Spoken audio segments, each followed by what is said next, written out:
Hey, chat room, hit that like. We're about to get started. Come on, we got some big news today. The Major's starting out with us in the first hour. It's going to be a good time. And then we'll have Phil in the second hour.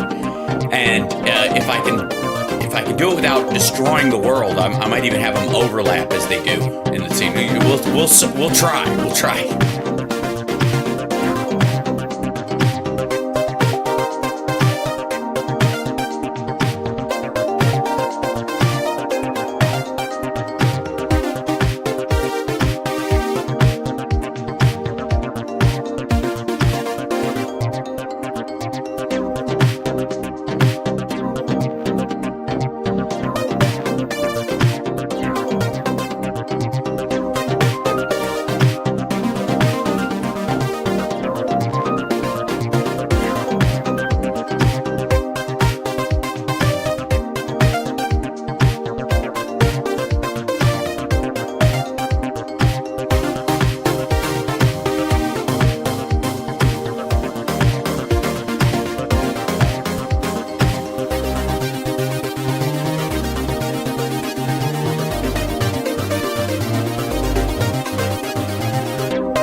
Ladies and gentlemen, welcome to the show. It's Hal Sparks Mornings, Mega Worldwide. It's Hump Days with Hal, as it were. And I'm so lucky. Before he ran away to Europe to, by the way, hang out, enjoy himself, reaffirm the depth of his culture and his understanding of the world as it works.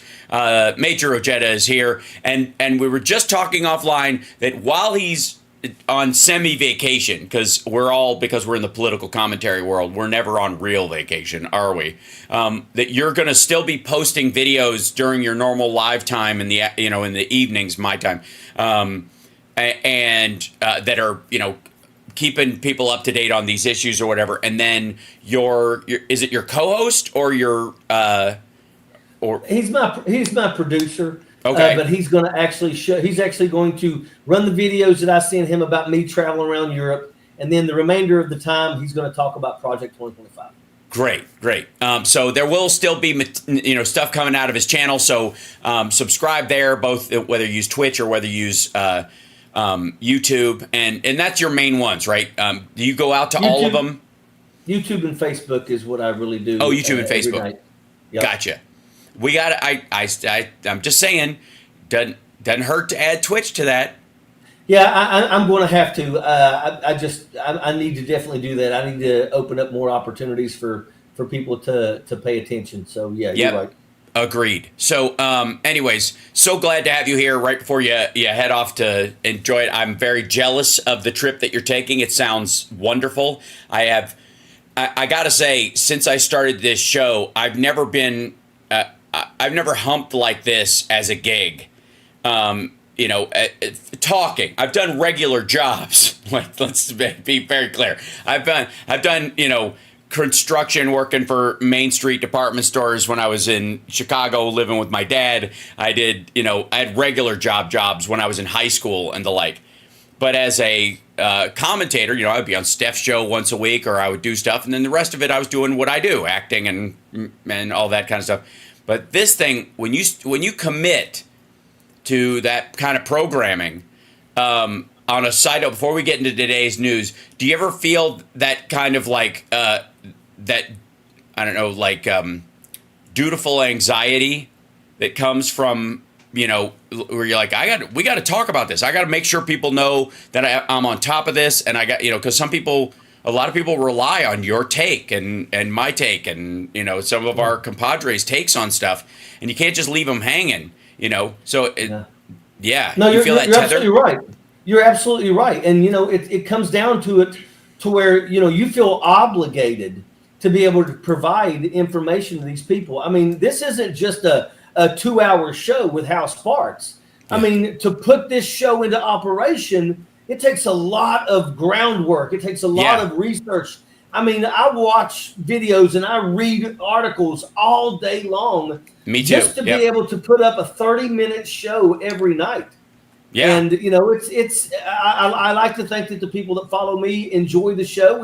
We're getting some really good numbers.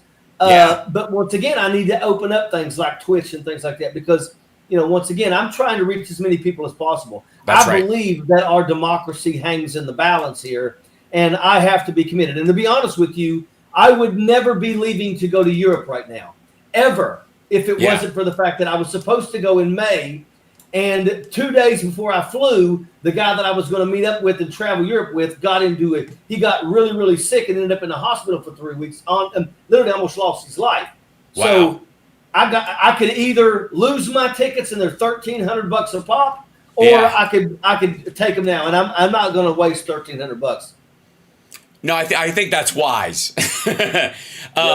So the other thing too is it's moving so fast that it used to be the news cycle had at least maybe a 3-week window. When you're dealing with legislation, it could be months. If you're waiting for the Supreme Court to decide something, it could take months before you get to a point where something pays off in your discussion of it and the details of it and what might happen and any twists and turns that happen along the way. Now it's just like everything is just it's like every day is during the pancake flip. It's literally like, will it land on the right side on its way down in that second, in that in that distance of time, every day, all day. And, we had that white knuckling during Trump, where people were like, oh my God, what's going to happen tomorrow? During his presidency, I do feel like, as bad as it would be if he gets back in, and he won't, I'm just saying, he just isn't going to. I know that, as sure as I know I have bones in my body. But I don't feel like we white knuckle as much around him. It's more about Project 2025. It's more about the Senate and the House. It's more about how whether he gets beaten by a big enough margin so that he just fucks off. Yeah. Right? Yeah. I hope, at the end of the day, we keep seeing positive things in reference to Kamala Harris. She seems like she's doing phenomenal. Governor Walz is such an amazing speaker. And when he gets in rooms with unions and things like that, you can't help but be inspired, but then, we got to sit here and we got to hope and we got to pray. And every single day, it's like you said, it's white knuckle. We got to sit here and we got to wonder, no matter what, Donald Trump does, it seems to impress his base even more and fires them up even more. And it's just like, when are you people going to wake up? And that's what we're doing. That's what our job is to try to wake as many people up. Yeah. And you know what? I think there's a group, let's say 25%, that's just they're untouchable. It doesn't matter what you do. These are the people that you could say, look at here. He said, grab him by the you-know-what. He is an adjudicated rapist. And they're going to look at you and they're going to go, I don't care. Yeah. I'm going to vote for the felon. Mm-hmm. It's sad. Well, I've said for a long time, like he has gotten more second chances. And we during his presidency, we burned down the whole. Can you imagine if Obama conversation was just like, it was overwhelming how many times he would do something where you're like, if Obama did, the tan suit was equal to, in controversy, the fact that Donald Trump is on Epstein's call logs after all of his fans believed that he no longer hung out with Jeffrey Epstein, which he absolutely did. And they still, a bunch of them still believe that the reason that they were no longer friends with each other was because Epstein hit on the daughter of a rich guy at Mar-a-Lago, and Trump saw it and was like enraged, like, how dare you do that? And they never spoke again, which is apocryphal bullshit. It is not what happened at all. They broke up over a piece of real estate. Trump was mad that it cost him $10 million more than it should have. And it's the property that Donald Trump would later sell for an exorbitant amount to a Russian who would, $90 million for a property that was nowhere near worth that. And the guy would just bulldoze it. He didn't even buy the property itself. He just bulldozed it. Thank you for the super chat, Sheldon, and Maria. Yeah, it's like, that Joe Biden, I'm sorry, that President Obama was doing a phenomenal job when a tan suit became, oh, holy smoke, how dare he? It's because they're just they're drawing straws. They're looking for something to have outrage. Yeah, they're grasping at straws. Yeah. Yeah, but they don't do the same for Donald Trump. It's just for people against Donald Trump, people that Donald Trump doesn't like. Absolute sickening. It's garbage. Well, like, and with I guess the newest one with Kamala Harris is that he's pushing this idea that she didn't really work at McDonald's. He brought that up like 3 times during his Mark Levin interview and another interview. And he didn't go to Vietnam. Right, exactly. That's the comparison. Right, that's the comparison. Well, I would argue that she did work at McDonald's. They just didn't find records in whatever they were looking for in this little McDonald's that she worked at in the 90s or in the 80s when she was young. And they probably won't because, we live in a very technologically advanced era. So there's records for everything and everything's digital now. This is not, she was just on the cusp of that probably when she worked there for a summer or whatever. Doesn't matter. This guy avoided Vietnam with 5 deferments because his feet don't work, while calling himself the greatest athlete ever at Wharton. And he says avoiding STDs was his Vietnam. And then he calls our service members suckers and losers. He threatens to disown his own sons if they join the military when one of them was thinking about it. It was probably Don thinking he could get a cush position because they're rich and he could become an officer and it would allow him to get out from under his father's thumb, which might have been part of the reasoning behind it as well. And then what was the other one? Oh, yeah. And he doesn't think POWs are heroes. He just fucking doesn't think POWs are heroes. Let me tell you something that is really bothering me here. Is now because John McCain's family is now coming out and supporting Kamala Harris. Now you got videos and posts of Trump supporters basically saying, John McCain's not a hero, and they're putting a picture of like Chris Kyle or something like that up there. Right. Let me tell you something. Look, I don't care who you're talking about. Yeah. These people served their country. They did amazing things. They're all heroes. I think about John McCain and how John McCain could have been one of the first people to come home, but he did not use his position, his family's position, to be able to get out, and he ended up staying in Vietnam for 5 years. Yeah. And we're talking about, some of the torture tactics that were used against him. I mean, they broke almost every bone in his hands, and they tied him up in horrible positions for days on end. I mean, anybody to throw stones. That's why he can't. Yeah. He couldn't raise his shoulders. He couldn't raise his arms above his shoulders, and that's why, like, when Trump gives the thumbs down, was mocking the physical nature of the fact that he can't do that. He went like that because he said even like, I guess he couldn't get his arms up or something because he fucking knows. He knows that John McCain's arms were broken when he was in Vietnam. He knows that John McCain can't lift his arms above his shoulders, or couldn't, because he's since passed. And he was mocking that specific thing. So when he says, what kind of a person would call our service people suckers and losers? It's easy. The kind of person who would look at a POW who flew his plane into enemy territory, was shot down, could have left the prison camp, could have gone home in an exchange, decided not to, and stayed there through the entire time there, suffering, never being able to use his arms fully again, like having his body damaged beyond repair. He was a hero specifically twice in never mind the entirety of it. He's a hero for the entirety of it. But flying into an area where you can be shot down, I would argue you're a hero, period, end of fucking story. Flying, anywhere where you're delivering stuff, you're part of the importance of it. That's heroic in and of itself, because you can die even if you're not over direct fire areas.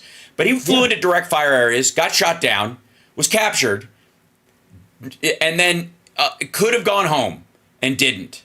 Stayed with his troops, and hoping that his presence there would keep them alive, because that's why he didn't come home. If he'd gone home, what they were doing to him as an officer, the argument was they were trying to break him so that they could turn him over, and they did a couple of times. They made him recite things and stuff like they did because they're torturing the shit out of you. But he never gave up like troop positions or any of that kind of shit. He said they read their little statement and then came back home alive. That's what you got to do. It's okay. As long as you're not giving up secrets or troop positions, I don't care. They're the greatest government that's ever existed. Who gives a shit? Stay alive, and get home and tell us everything you know, whatever happened there. Yeah. But specifically those two elements, and Trump knows he will never be judged on that level of humanity by real people, by any of the people he wants. That's why he wants to be on CNN. He wants to be on, he longs to be on MSNBC. Like, he's tired of Fox and Newsmax and OAN and RSBN. He knows their shit. He knows they don't have the audience he wants, and he knows it's a cul-de-sac, and he's not interested. He really isn't. It's depressing for him. And that's the best part about it, is that everywhere he goes, he's surrounded by people who want to kiss his ass, and he's like, that's not my type. I'm a little disappointed because I'm still waiting for the Smartmatic lawsuit against Fox News. Because to me, that's really important, because we know that Fox had to pay $787 million to Dominion. Because why? Because they lied. Because they lied, and they basically placed Dominion in the crosshairs. Well, Smartmatic has already said that we're not going to take a penny less than you gave Dominion. So I'm like, why isn't this lawsuit now? Why are we going to wait until after the election? Because the truth is Smartmatic should shut Fox down, is what it should do. At the end of the day, we know Rupert Murdoch is absolute garbage. But once again, if $787 million got them to get rid of Tucker Carlson, then I'm hoping that another $787 million may shut Laura Ingraham and Sean Hannity up. Maybe get rid of them. Maybe kick them off the air. Because these are people that are doing nothing but spewing poison into the minds of the poorly educated. Well, it's interesting because in covering all those channels, Tucker Carlson was, you could tell he was gunning to be the dweeb Alex Jones at one point, just trying to win some. Like, if the audience wasn't watching Alex Jones, where are they going to go after that? And if they're going to watch anything even remotely close to legit, it was going to be Tucker. He wanted to tune them into that, and then just siphon off that audience off the top, right? Those are the ones with money. Those are the ones with a cable package. Those are the ones that don't watch the Alex Jones on their phone. They watch it at home on a big screen in their fucking tricked out basement with their giant wooden American flag with a blue stripe on it, even though they have no LE in the family, and they yell at cops. You knew he was going to do that. But the one that did the most, the rest of them kind of tap danced around it. And Fox got in trouble because they would have Trump on, they'd allow him to say this. Or they have Giuliani on, and they'd allow him to say this. And they knew it was wrong. They knew he was lying. They knew none of it panned out. That's what the Tucker Carlson text messages all proved. But the biggest offender on the entire fucking network was Maria Bartiromo, who would bring Trump on about this shit and wind him the fuck up and let him go.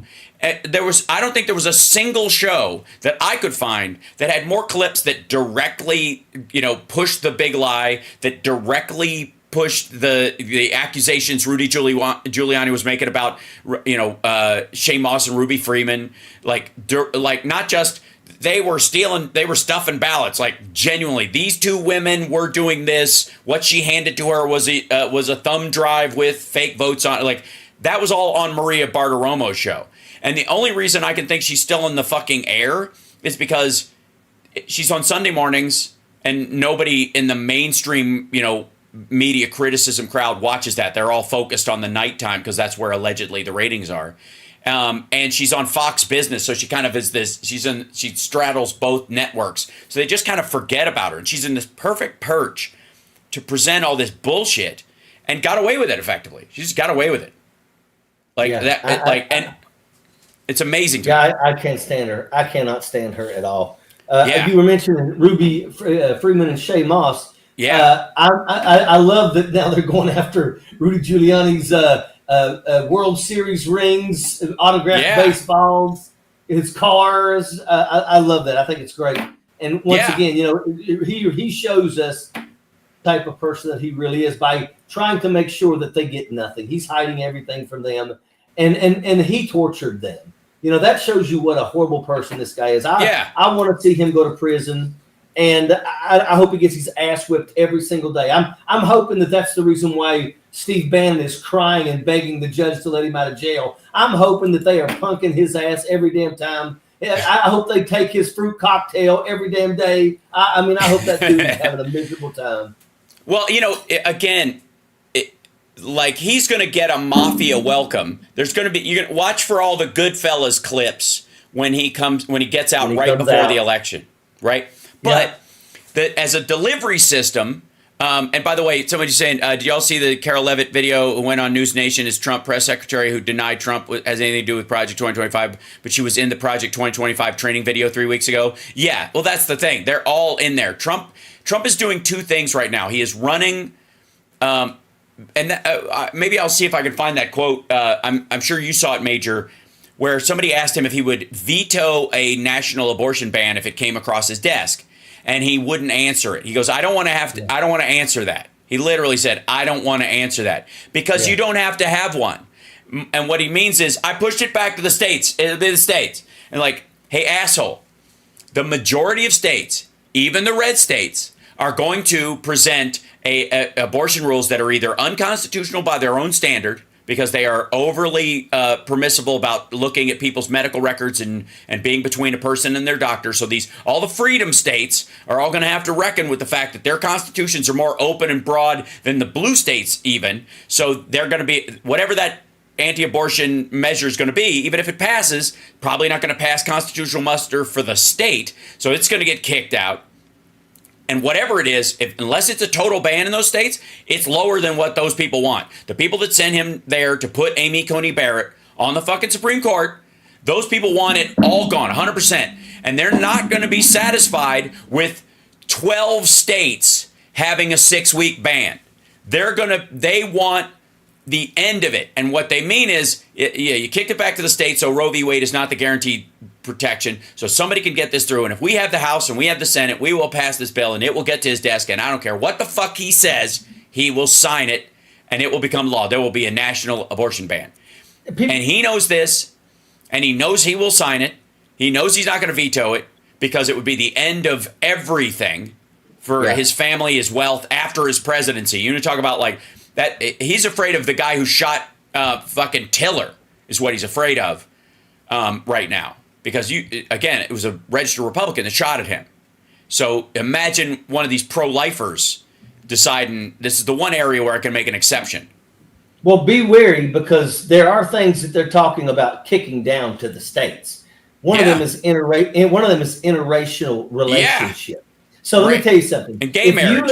If you lived in Louisiana, Alabama, Mississippi, Tennessee, Arkansas, Kentucky, West Virginia, South Carolina, and you happen to be living in an interracial relationship, your marriage may be null and void in those places. Right. There's a very, very powerful commercial that I ran on my show the other night, and it's a commercial about a father and a daughter in a car, and they get pulled over by the cops, and the cop walks over and says, "Hey, and he knew the girl's name. He's like, aren't you 3 weeks late?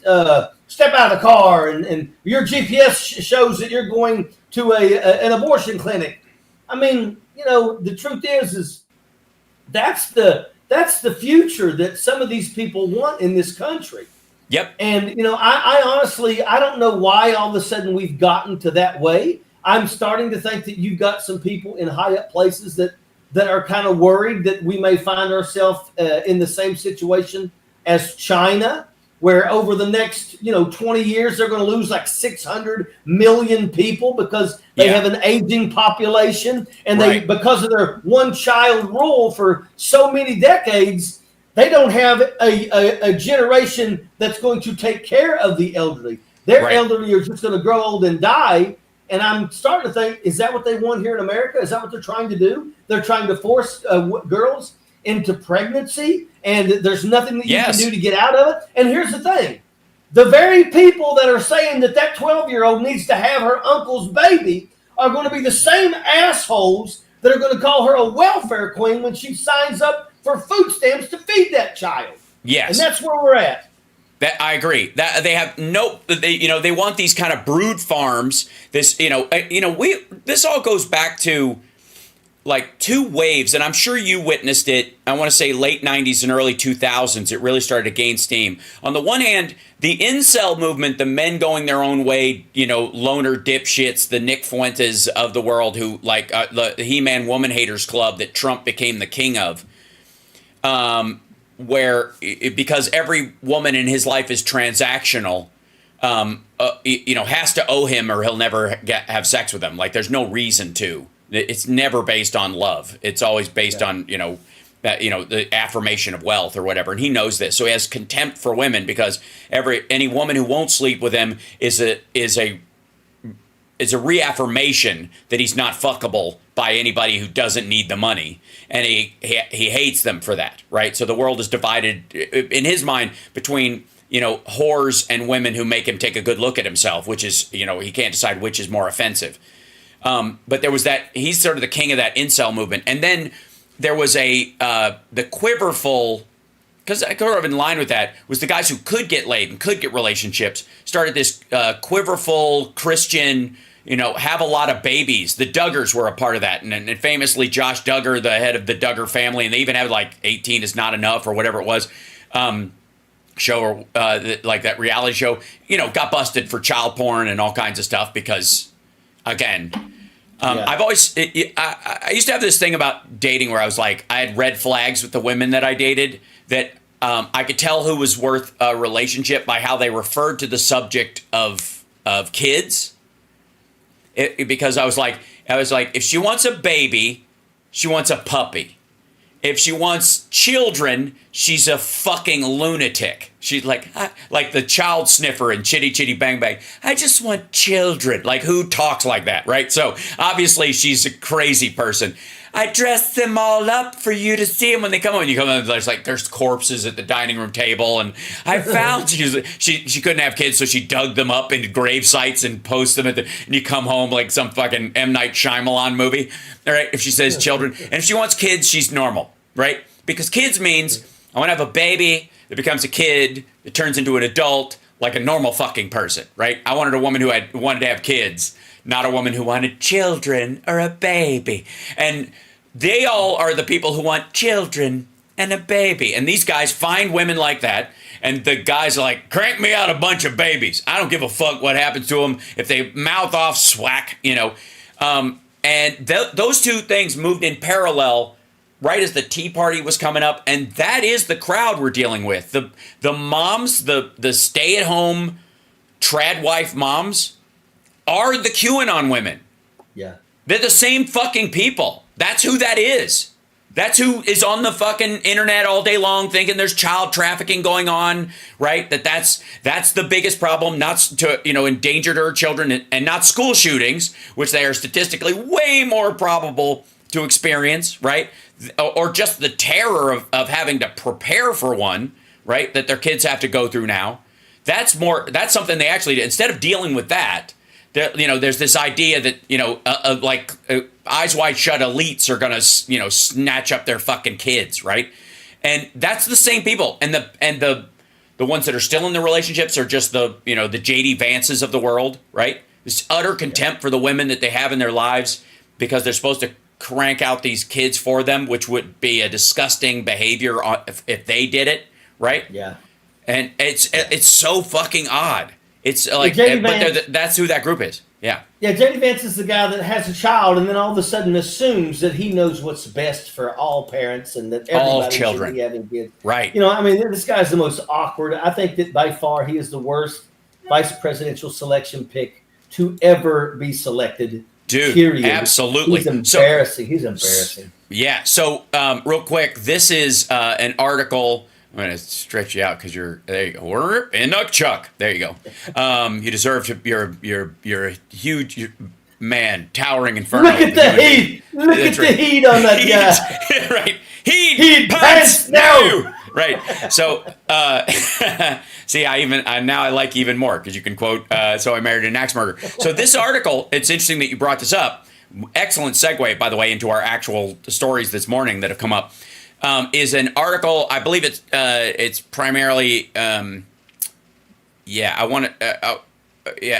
it's about a pollster basically pointing out that the fact that he's so fucking weird is affecting down ticket races and the swing states for the Trump campaign. It's Christmas. That's right. Every time a bell rings, an angel gets his wings. That's right. So Zuzu's pedals. Donald Trump's running mate, Ohio Senator J.D. Vance, is jeopardizing swing votes with his mystifying behavior, according to a polling expert. Let's see. Vance has been a fixture in the headlines and faced continued backlash for his comments and views on women since he was tapped to join Trump on the Republican Party ticket, which is exactly what we're talking about. Remarks made by Vance in 2021 while he's running for Senate resurfaced after he was reveled. I think they mean revealed. Oh, it's so sad when their AI article generator is misspells things. In a Fox News interview, Vance said, "We are effectively running this country via the Democrats, a bunch of childless cat ladies who are miserable at their own lives and the choices they made, so they want to make the rest of the country miserable too." And then Vance has since described this as a sarcastic comment, which, by the way, willfully misinterpreted by Democrats. Okay, that's not sarcasm. Sarcasm you would say the exact opposite. No, I think it's great that we're run by a bunch of women that don't have kids and have cats as surrogates for them and don't have any real relationships. Here, I'll show them how it's done. No, I think it's great that Donald Trump picked a dude who everybody can easily believe fucked a couch, wears way too much eyeliner, and looks like a youth pastor whose hard drive was just seized by the FBI. Brilliant. Right? That's how sarcasm works. You say the opposite of the thing and you play it up for comedic value. That is directly sarcasm. That is verbal irony, done in an overwhelming way without much forethought. It doesn't take a lot of work. Sarcasm is what idiots have instead of a sense of humor.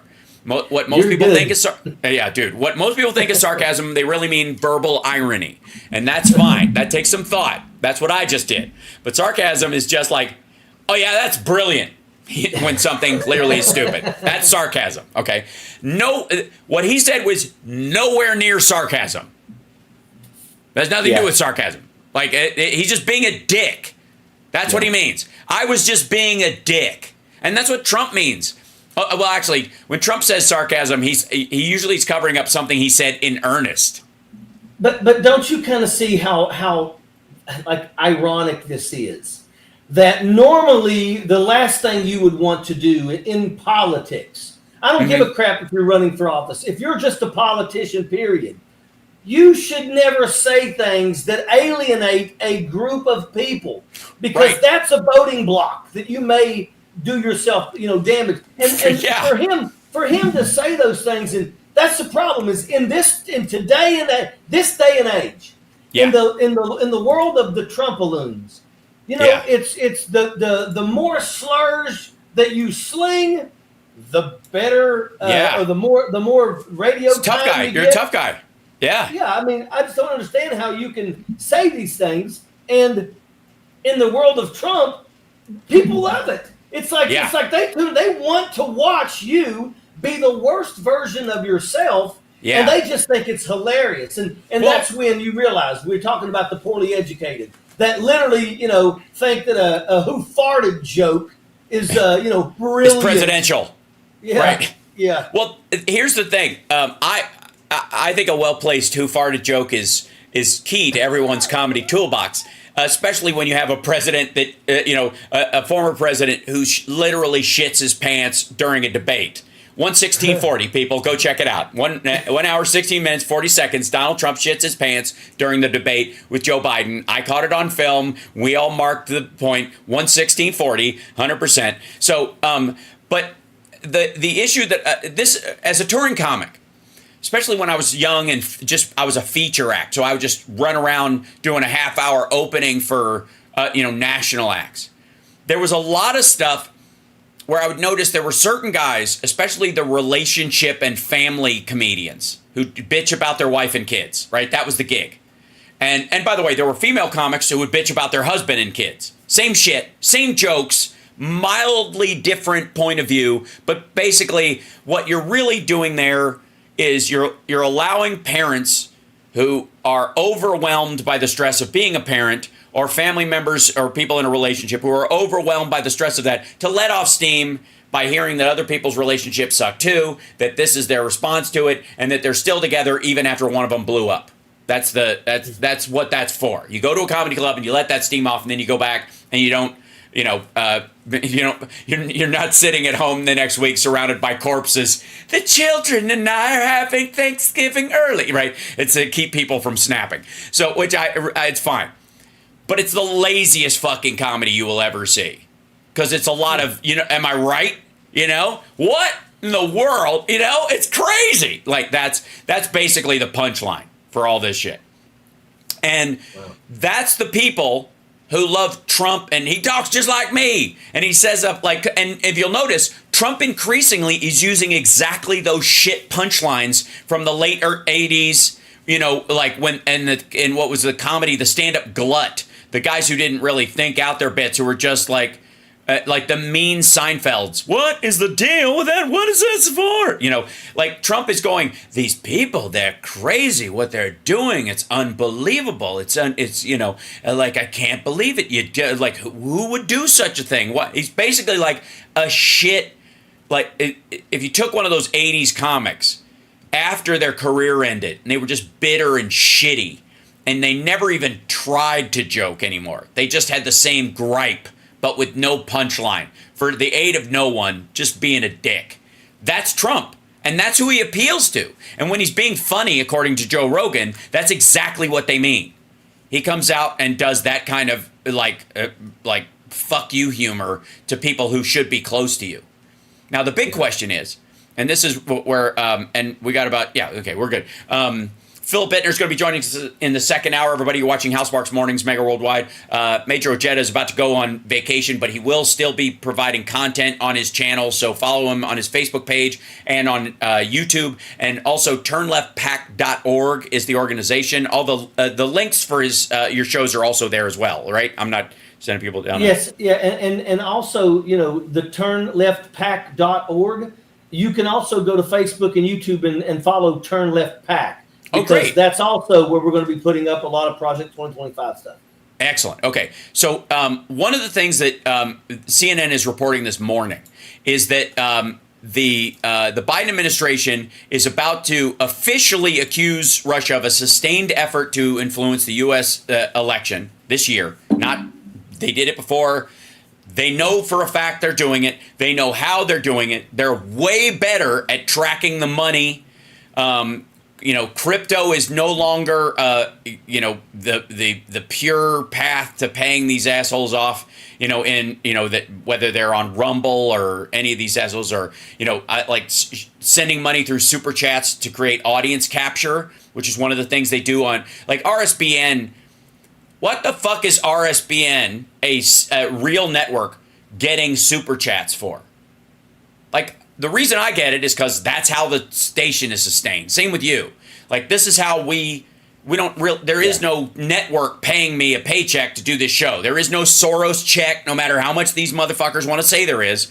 We're humping. It's every day. It's time to make the donuts. And we're doing work that we have to be present for. This is it is vocal and verbal labor, but it is labor nonetheless. You have to show up to do it. And these are not turnkey investments that just roll, right? But RSBN, OAN, these networks have millionaire backers who allegedly backfill these things. They have advertisers, right? Yeah. Where the fuck are they getting multiple $500 per show, multiple $500 super chats during Trump's, I guess, all during his speeches, his rallies. I don't even call them rallies anymore. They get shockingly high numbers of money put in from God knows fucking where. Nobody is tracking that shit. Right? Now, that same thing is happening on political channels all over, on Rumble especially, because the fucking money behind that's Peter Thiel, that's JD Vance. They set that up. The background on Rumble is sketchy as fuck, right? They put the seed money in, but then it just kind of floats and allows all the, and somebody's like paying fucking Rusty Trombone to move over from YouTube to there. They're like bringing these people over. There is a machine, a financial machine happening during this, and Biden and the administration is actively going to call this out and add new sanctions to it. This is them, getting ahead of it, and releasing that. But it says on Wednesday plans to accuse Russia of a sustained effort to influence the 2024 election by using Kremlin-run media and other online platforms, Rumble, to target U.S. voters with disinformation. 6 sources familiar with the matter told CNN. It's expected the U.S. will make a series of moves on Wednesday aimed at addressing the Kremlin's efforts, including the White House publicly condemning the actions and the Justice Department announcing law enforcement action targeting the covert Russian campaign, the sources said. Now, twist a pig's ear, watch him squeal, I think is that line from Miller's Crossing. You're going to hear all of them, the response from all the people who are on the take will be free speech. They're trying to quell free speech. I'm like, hey man, free speech is just that. It is free. I don't have to be paid. You don't have to be paid to say what we believe. If anybody comes up and asks either of us or allows us to use YouTube or Rumble or any of these sites to put stuff up and it doesn't cost us anything, how in the world does would I be hurt or you be hurt or our free speech that's available to us be denied by Russian money being choked off before it can get into the United States? How does that affect my free speech at all? Yeah. It's amazing. So, anyways, RT is a big part of it. The action would be the Biden administration's most significant public response yet to alleged Russian influence operations targeting American voters after U.S. accused Iran of trying to hack both the Trump and the Biden-Harris campaigns last month. Wednesday expected actions are a reminder U.S. officials continue to see Russia as a prominent foreign threat. They're gonna make an announcement this afternoon, so I'm gonna be watching that as well. Yeah, and who do you think? Why do you think these people are hacking Kamala Harris and Joe Biden? Because they want to see Donald Trump in the Oval Office again. Right. Vladimir Putin knows that Donald Trump, the first thing he's going to do is he's going to cut the supply from Ukraine. And look, even though Ukraine is kicking Russia's ass, if you take the supply away from Ukraine, they will not be able to stop Russia. Right. I mean, look, Russia is proven to be incompetent. They have no tactics whatsoever. But if we stop the equipment, the training, and the funding to Ukraine, it doesn't matter. They will be overrun quickly. And then what's going to happen is we're going to see Ukraine fall quickly. And then we're going to realize that, hold up, whoa, where are they going now? Oh, they're in Moldova now. Right. Oh, they're bleeding into Romania. That's what's going to happen. And they're going to politically influence. They're going to little green men Poland and the Baltics as well by affecting their politics the same way that they've been like pushing up far right candidates in Germany and France to try and destabilize those. And then once you destabilize them, people will take a strong man to stabilize that. So the 10-20-year plan is, destabilize these countries, get your own puppet in there, make everybody a Belarus, and then turn them towards the Ruska Mir envelopes. Join us, under the safe and protected arms of the CSTO, which is their version of their NATO at gunpoint. Germany just elected a literal Nazi politician, literally pushing. Really? I mean, and you're talking about Germany. That's scary. Yeah. Because you would think that they would never fall for this, because Germany was devastated because of Adolf Hitler. Devastated. There are still people that are alive today that, remember how Yeah. Germany was almost completely flattened. I mean, I'm getting ready to go to fly to Frankfurt, and and there's a beautiful picture. It's not really a beautiful picture, but it's a black and white picture of the Grimm brothers statue that is right there in the town square of Hanau, Germany. And I'm telling you, I've been to that statue a few times. I can't wait to get back to that statue here pretty soon. But during World War II, at the end of World War II, there's a photograph of that Grimm brothers statue.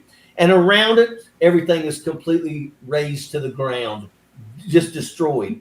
People still remember what Adolf Hitler did and the repercussions of following him. And now you've got people, and once again, a lot of these people that remember Adolf Hitler, they're now in their late 90s and early 100s. They're all dying off. And these new generations that don't remember any of that are now voting for these people. They're trying to come back. They're using the same type of tactics when Donald Trump says, they're poisoning the blood of our country. Right. He's say it enough. If you say it enough, they'll believe it. He's using the tactics of Mein Kampf. Yeah. Right. Well, and again, the number of Trump thinking that he's struggling, and that it's a struggle. Those jokes flew hot and heavy for a long time, knowing that he, originally the belief was that he had a copy of Mein Kampf on his nightstand when it actually turned out to be a selection of Hitler's speeches, which sounds like he was just there. The man doesn't read, so he was obviously there to kill bugs and scare hookers. But, it just seems pervy and fucked up. That said, while he, we'll end up, seeing that panicked response. I'm just saying, expect Redacted and all these other shows that are, run by like foreign influence campaigns. Clearly, even Glenn Greenwald, outside the country, shit talking America from outside the country. Again, living on a rich hill, and I think he's in Brazil. I think living on a rich hill in Brazil in an impoverished community, right? Just found a tower in a gated community in an impoverished country, and he's shitting on America as is no longer the land of opportunity. While every dollar he spends on his own living conditions in that country are there to wall off the real people who live in the area. It's just fucking gross. But how does he get financing? Where does it come from? Where did everybody involved with them, namely Snowden, and others, where'd they end up? You think it was an accident? You think the only flight out of Hong Kong through a country with no extradition went straight to fucking Moscow and it got stuck there? Either that was the point and Snowden knew it, or these fuckers delivered him. Hey, asshole, guess who you've been working for? I mean, one of the the Seth Rich story that we hear about a lot. They talk about how he was working, he was sneaking shit out of the DNC and blah, blah, blah. And now the DNC, they know how it was hacked and stuff. So it's an apocryphal story. And one of the shittiest things Sean Hannity has done is torture the family of Seth Rich about this. But when it was early on and there was some question about how it had happened and all this stuff, it seemed obvious to me that the most logical thing is that this dude could have very well smuggled something out because he thought he was doing the right thing. And when he met the people that were there to pick up whatever he was dropping off, it was clear they were either Russian or bad actors, or he knew they were connected to somebody awful and was like, oh shit, I'm not doing this, dead. I mean, that's happened a lot of times over the years. I mean, a lot of spies that are found after the fact. That's how it happened. I thought I was working with the good guys. I was a blue flamer. They picked me out because they could play on my patriotism or my love of humanity or my belief that communism was the way or something. And then I found out too late that that's not at all what they're planning on doing, that they're actually authoritarian. Here's a good example, ladies and gentlemen. Kim Jong-un. There are a bunch of... Remember that dude who ran across the DMZ, the Marine that ran across the DMZ and escaped to North Korea? He was going to defect, the black dude from last year before? He was in the Army. He was a PFC, but he had just been busted to private. He was getting ready to be chaptered out of the military. Yeah, because he had child porn on his computer. Yeah. So he tried to run to North Korea, where a lot of it is made, by the way. Kim Jong-un just executed 30 officials for failing to stop disastrous flood and mudslides. He blamed them for the floods and mudslides that killed 4,000 individuals last summer. He executed 20 to 30 officials, because nobody knows exactly how many they are, for failing to stop flooding. He blamed them for the fucking weather. Now, I don't doubt that they have poorly constructed dams and poorly constructed breakwaters and shit like that, because I don't know how you know, when everything is toil, you even know when your work is done. But this is his response. Whenever Donald Trump, anybody who wants to work in his fucking cabinet, understand, Donald Trump thinks this is how you solve problems in government. Yeah, Donald Trump is the guy who said that whenever Kim Jong-un speaks, everybody stands up at attention, and that's what I want when I speak. That's right. That's why Donald Trump looks kindly towards Kim Jong-un, Xi Jinping, and Vladimir Putin. Right. And look, I know a little bit about North Korea. I've actually stood on North Korean soil. Wow. But I mean, you're talking about poverty unlike you can even begin to imagine. And I may have mentioned this before. It's called The Voice of the Tailless Animal. And it is a horrific explanation of what happened to a woman that was absolutely pro North Korea. She loved Kim Jong-il, and she basically was in charge of fabric. And every time, you know, the leaders, like if Kim Jong-un has a new coat, all the leaders want to get a coat just like him. Right. You know, that's what they do. And a general officer wanted more material because he wanted to make a couple nice coats, and she refused to give it to him because he didn't merit it. And he had her thrown in prison, and it is absolutely brutal. But I'm telling you, you know, the poverty is so bad in North Korea that China, on the border of China and North Korea, they have to have people guarding because people from North Korea will sneak across the river and will dig up the dead for food. Yeah. It's that bad. It's that bad. Yeah. And by the way, imagine basically it's a criminal organization that knows it's running Jim Jones's pineapple farm. Right? That's what it is. Yeah. It's the if the mob went into the cult business, that's exactly what that fucking country is. And the upper echelon of it is a cyber hacking, army for hire. You know, they can't send troops out into the country the way Russia can with the Wagner and stuff because they will never come back. They will fuck off. They have no alliance to their family anyways. They will just try to run to save themselves, and they know it. So nobody can fucking leave ever. Yeah, then a lot of people that end up joining the military in North Korea, besides the fact that they're forced into military service, for many, it's like that's at least they know they're going to get some food. You know, it's no different than like in Nepal with the Gurkhas. You know, you've got a lot of people that try out for that military because they know that if they meet the standards and they get in, it's going to change their life because they come from very, very poor backgrounds. That's how North Korea is, and people like Kim Jong-un, you know, they play on that right there.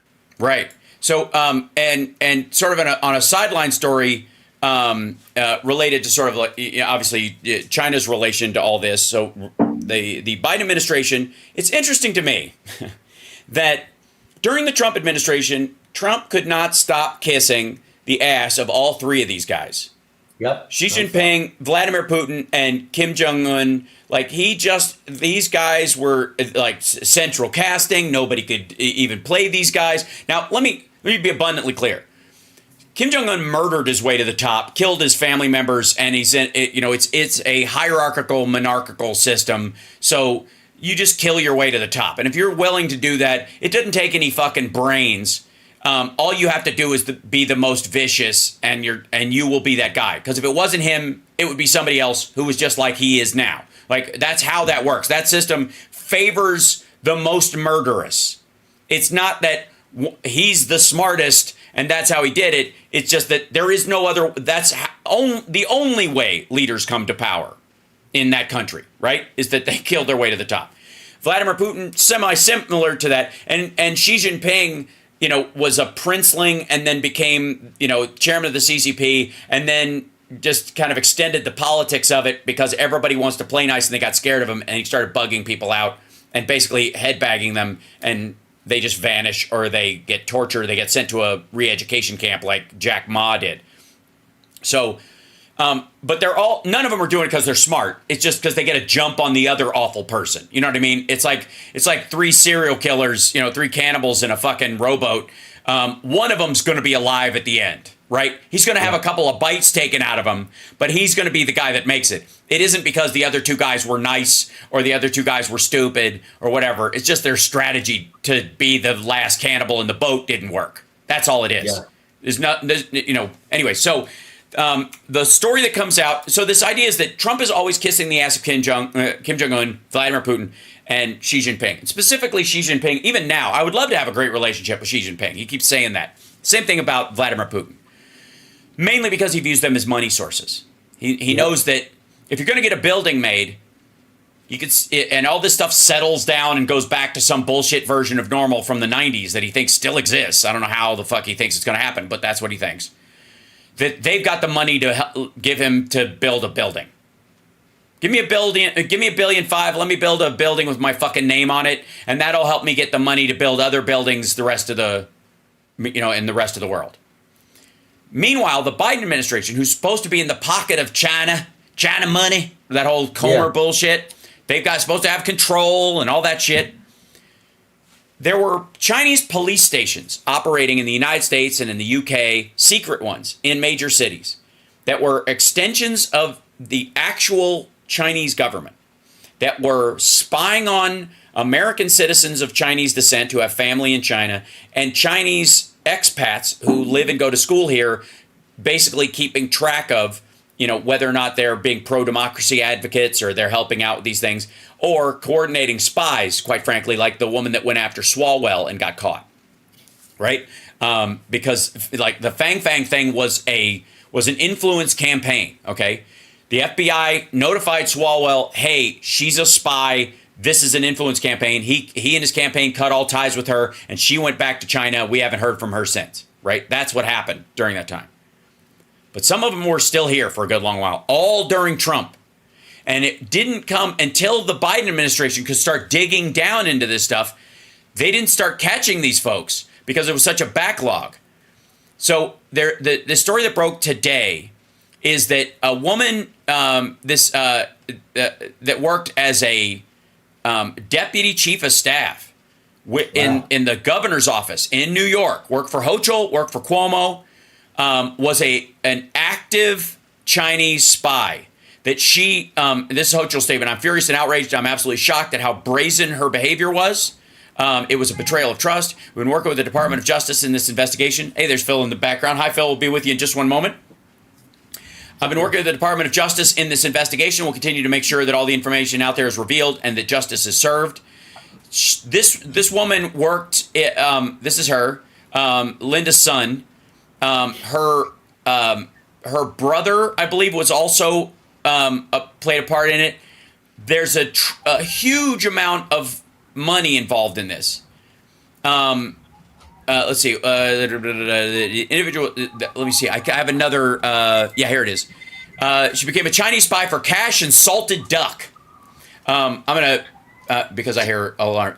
That's I'm gonna mute Phil's channel for a second until we bring him in. Linda's son, a former deputy chief of staff to New York Governor Kathy Hochul and advisor to former Governor Andrew Cuomo, was arrested on federal charges of conspiring to violate the Foreign Agents Registration Act, visa fraud, alien smuggling, and money laundering, according to her indictment released Tuesday. Her husband, Chris Hu, that's who it was, her husband, was also charged with money laundering conspiracy to commit bank fraud, and misuse of means of identification, meaning that they had fake passports and they were traveling back and forth. The first payment she got that they can find was, I want to say like $49,000 to reimburse her for a trip to China when she went to Jiangsu.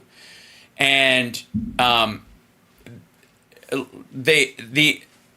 first of all, that's an expensive trip to China. I mean, I don't know what the fucking flights were, but when you fly over there, if you're part and parcel of the government or any of that stuff. They own the airlines. You don't end up paying at all. So the money wasn't even like, oh, it must have been $10,000 for flights for each person or whatever. No, it's just money allegedly, spent while she was over there. Well, she's not spending any money while I was over there doing a show for almost 2 years. I know exactly how much stuff costs in even the fancy pants places. They just put you up. It's, that's how it works. You're not going to submit a fucking bill and then and then the government refunds your fucking money. It doesn't work that way. So she worked as his deputy chief of staff. The DOJ alleged that she received her first gift. There it is. Tickets to Chinese National Orchestra at Carnegie Hall on or about December 18th, 2015. The following April, a PRC-based bank account sent an account. And again, this is 2015 into 2016. The Obama-Biden administration wouldn't have found out about this stuff because this would have been one of those things you didn't even realize for 2 years, right? This is one of those things where they catch you because it starts to stack, right? The first part says you're never going to see. So this starts in 2015, December 2015. You go into 2016, which is the campaign year. So that's when she's plugged into this.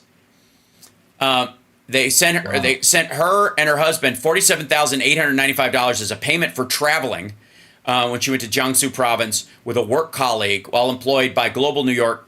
Sun did not disclose that gift, nor the millions of dollars, salted ducks, which is what they focused on, or gifts including tickets to shows, concert events she received from Chinese officials from 2015 to 2023. All during the Trump administration. Notice basically, this is, who the fuck are you? Starts happening, at the beginning of the Biden administration. They're tracking her, and then they finally bust her for it. And they're tiptoeing. So she's part of ACFROC, which is the All China Federation of Returned Overseas Chinese. And Phil, I'll bring in just 1 minute. Phil will bring in. This is an organization basically that it's the CCP party secretary is part of this. That they basically scare Chinese people into not being pro-democracy or talking to, everybody from Falun Gong members to just regular Americans about what goes on in China. It's a terrorist organization, basically. And she worked with them constantly. There she is in 2019 at the Beijing celebration of the PRC's founding. This is, now Hochul didn't know this. Cuomo's been real fucking quiet about this. So either they got wind and then decided to ignore it, or didn't know and doesn't want to appear stupid. Giving them the benefit of the doubt. Yeah, I mean, do we need to do background, immediate background checks on anybody that is in government in this country that potentially could have ties to China? I mean, yes. Wow, this is blatant, man. Well, and that's the other part of it. And this is when Biden makes the Biden administration makes the announcement today about Russian influence on the 2024 election that they're going to do today and the renewed sanctions on this. I want people to keep in mind this particular story because this is old-fashioned spy work stuff that we know, none of this has changed. Human intel and interpersonal stuff and control of this. While she was in office in the governor's office, she created awards for Chinese members of the CCP that did not exist or were not approved by the governor. Like these guys had plaques on the wall from the governor of New York that was stamped with Hochul or Cuomo's signature in these offices to make it look like they're aligned with the government, so that other governments in the world would go, oh shit, the governor of New York thinks you're on the up and up, and I, as a leader of a little African country, should probably take note because that state has a bigger fucking economy than mine. Wow. All of this is happening, and I'm going to bring in Phil in a second. I just want to wish you a great trip, Major. I'm very jealous and I'm very excited for you. And we will see you when you return. And I want everybody to check out turnleftpack.org, not only at the website, but also on YouTube and on Facebook. So follow both of those. Pack. Yep, Pack, P-A-C. And then of course he will be putting out new content. It just won't be live because he's on vacation. Damn it, I'm on vacation. So love you, brother. Hey, Safe you take travels. it easy, man. Stay in the fight field. Be safe. Hey, I'll see you guys in a month. Everyone. Absolutely. All right. Take care, Maker. Have a good trip. Excellent. All right, and then we bring in Phil. 1 second. I'll put him in here. There you go. And paste, and up he comes. And 1, 2, 3, Ed. Blink. It should take a second. I think it should. There he is. Hey, all right. Now you're live. There you go. There we go.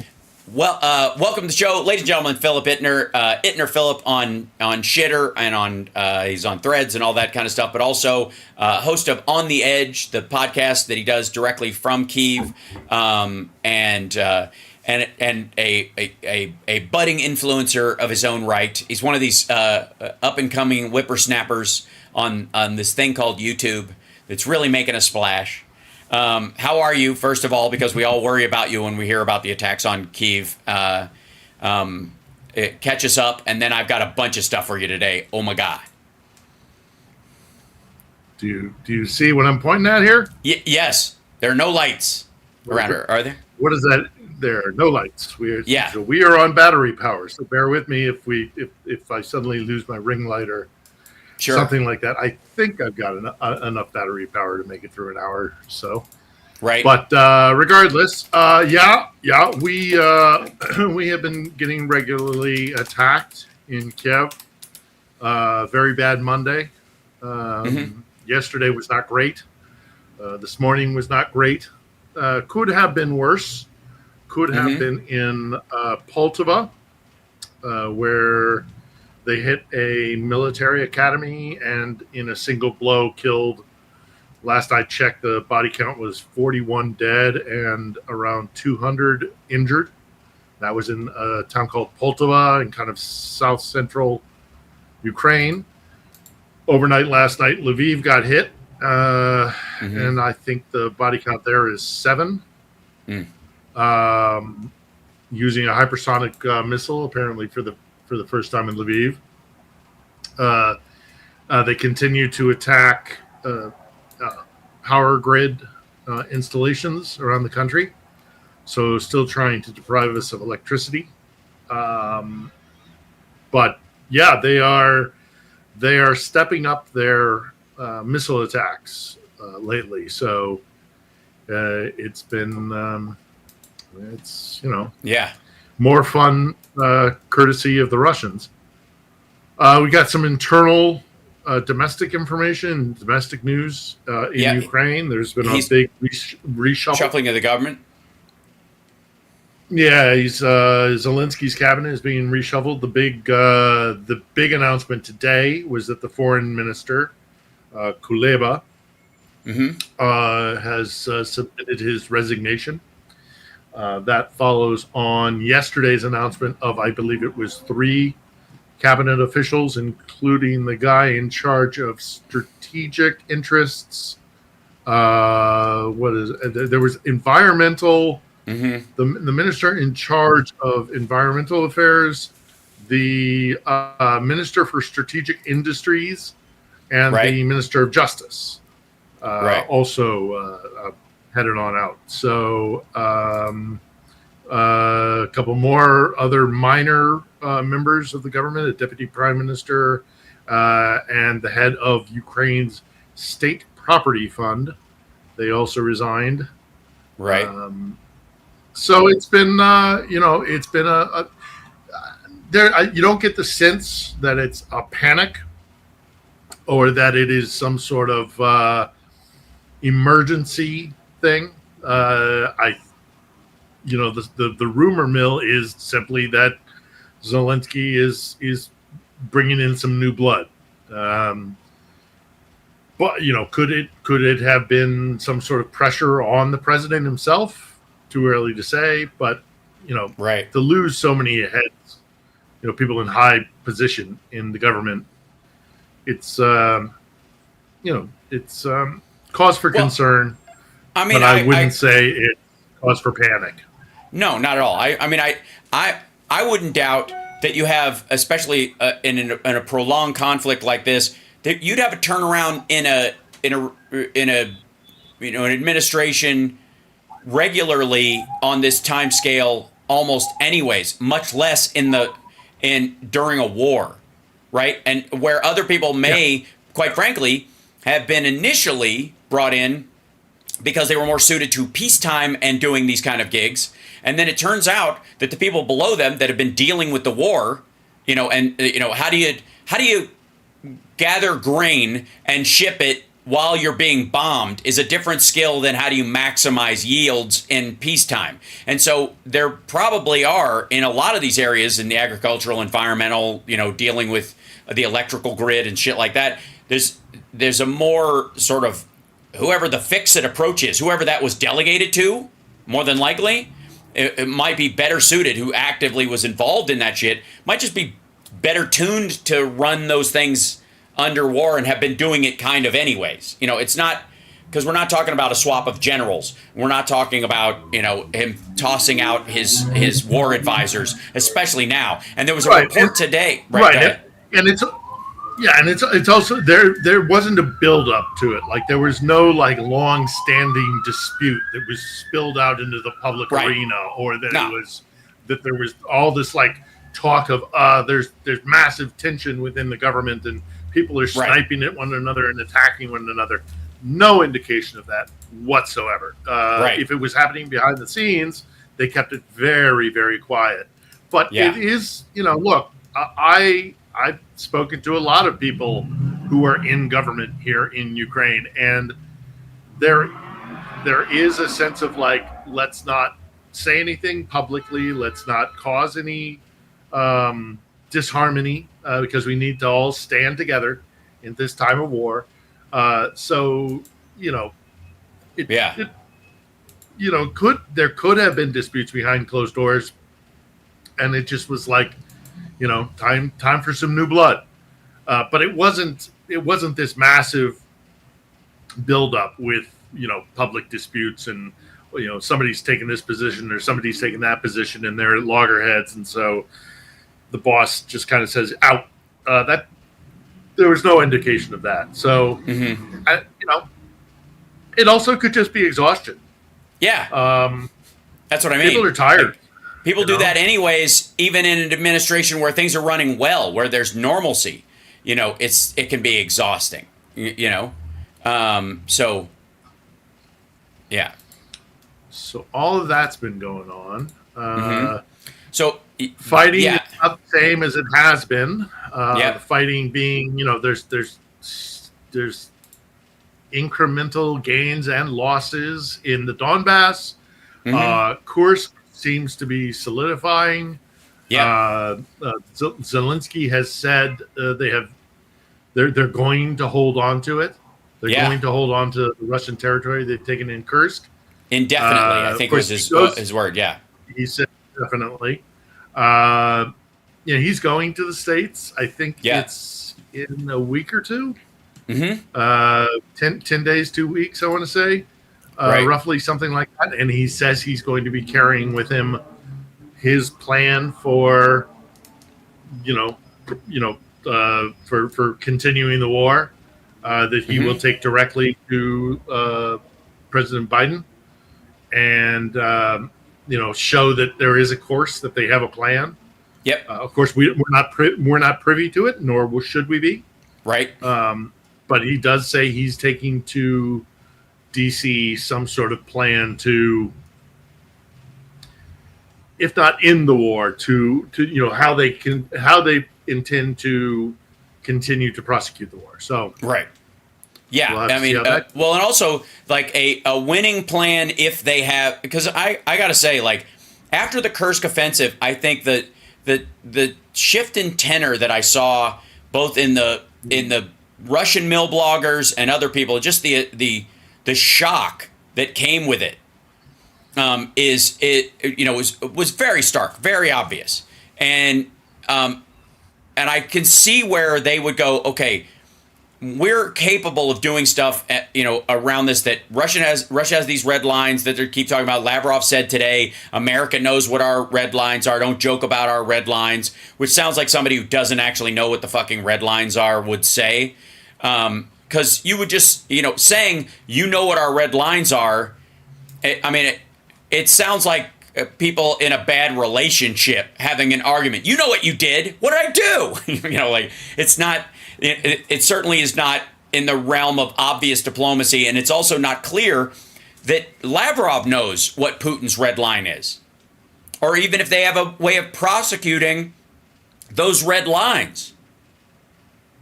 Well, and also keeping it kind of ambiguous like that is exactly how they sure, because then that leaves us guessing. Well, do we know what the red lines are? Right. Lavrov seems to think we know what the red lines are. Do we know what the red lines are? I'm sure that discussion is happening I'm sure it's happening in the Oval, at the Pentagon, and at State. They're probably, when Lavrov says the Americans know what the red lines are, he may, knowing Lavrov and knowing the Russians, they may think they've communicated it better than they have. They may be playing a game where it's like, say that they know what it is, and then they'll start to second guess themselves because they like to do that. That's a tactic of theirs, is to make us second guess ourselves and be our own worst enemy. Right. So, I'm sure that there are discussions happening in, those three main organs of our collective security, saying, the discussion's happening. Okay, now, when Lavrov says red lines, and we know what the red lines are, do we know what the red lines are? Right. And then there has to be consensus and discussion and all the rest of it. Right. And I very much doubt. Here's what I do doubt, Hal. Yeah. I very much doubt that Sergei Lavrov got on the phone and said, "We have 3 red lines, and I'm going to spell them out for you right now. Number 1, it's this. Number 2, it's this. Number 3, you got it? You got it? Do we understand one another?" I very much doubt that a phone call like that has occurred.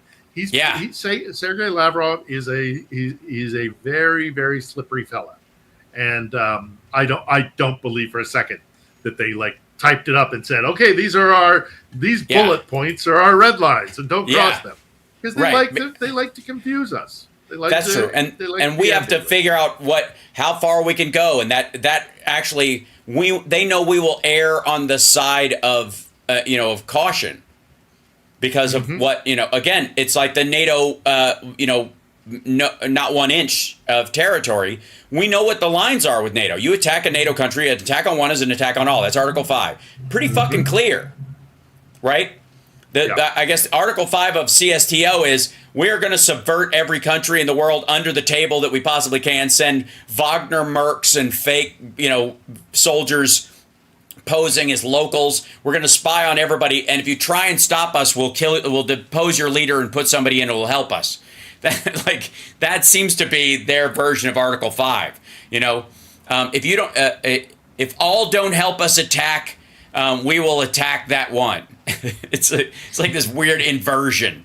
Obviously the news, coming out that he said we're going to keep this territory, is a major thing. But also the Biden administration, yes, Zelensky saying we're going to keep Kursk, and then the Biden administration saying they're going to hit Russia with new sanctions about trying to influence the elections.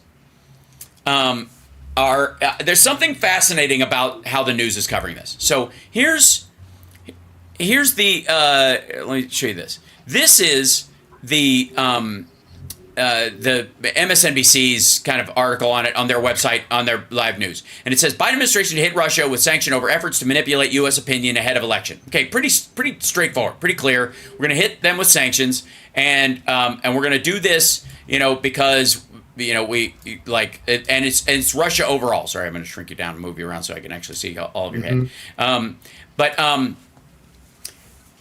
Fine, pretty standard, gets the point across. Look at the New York Times. U.S. to accuse Russia of using its state media to influence 2024 election. Now, that is partially true, because RT is involved in this, but not anywhere fucking near the depth of it.